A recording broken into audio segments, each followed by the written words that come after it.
Hello friends, আজকে বানাবো আলু স্টাফ ইডলি। আলু স্টাফ ইডলি বানানোর জন্য বয়েলড আলু নিয়ে নিয়েছি আর বাদামগুলো ভেজে আগে তুলে নিয়েছি। এবারে গরম তেলে সর্ষে, কারি পাতা, নারকেল, আদা, লঙ্কা ভালো করে ভেজে জিরে গুঁড়ি, ধনে গুঁড়ি, নুন, হলুদ, মশলা দিয়ে দিলাম।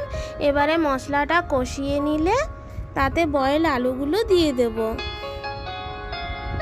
আলুর মশলা রেডি হয়ে এলে ভেজে রাখা বাদামগুলো ওপর থেকে দিয়ে দিলাম।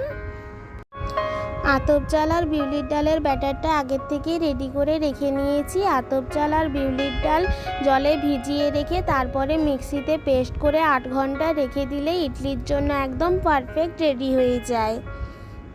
ইডলি স্ট্যান্ডে একটু করে ইডলির ব্যাটার দিয়ে তারপরে যে আলু স্টাফটা রেডি করে রেখেছি সেই আলু স্টাফ দিয়ে ইডলির ব্যাটারটা আরেকবার করে দিয়ে ভালো করে আলুটা কভার করে দেব।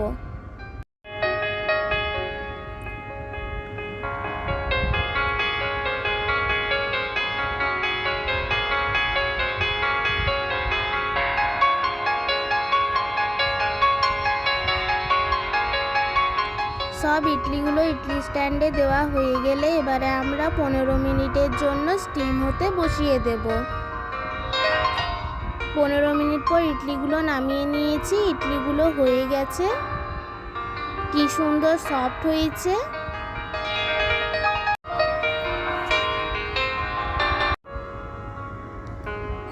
ঠিক একই প্রসেসে ইডলি স্ট্যান্ডে ইডলিগুলো দিয়ে আরেকবার 15 মিনিট স্টিম হওয়ার জন্য বসিয়ে দেব।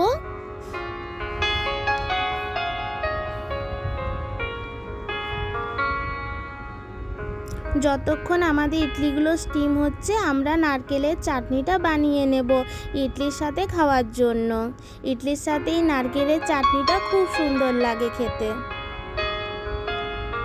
নারকেলের চাটনি রেডি হয়ে গেছে। এবারে তাতে শুকনো লঙ্কা, সর্ষে, কারি পাতার একটা ছোক দিয়ে দেব। আমাদের স্টাফ আলু ইডলি আর চাটনি রেডি হয়ে গেছে। আমার রেসিপিটি তোমাদের কেমন লাগলো কমেন্টে জানিও। আর যারা আমার চ্যানেলে নতুন তারা আমার চ্যানেলটি সাবস্ক্রাইব করে দিও। আজকে আসি তবে বন্ধুরা, শুভরাত্রি, বাই বাই। সবাই ভালো থাকো, সুস্থ থাকো।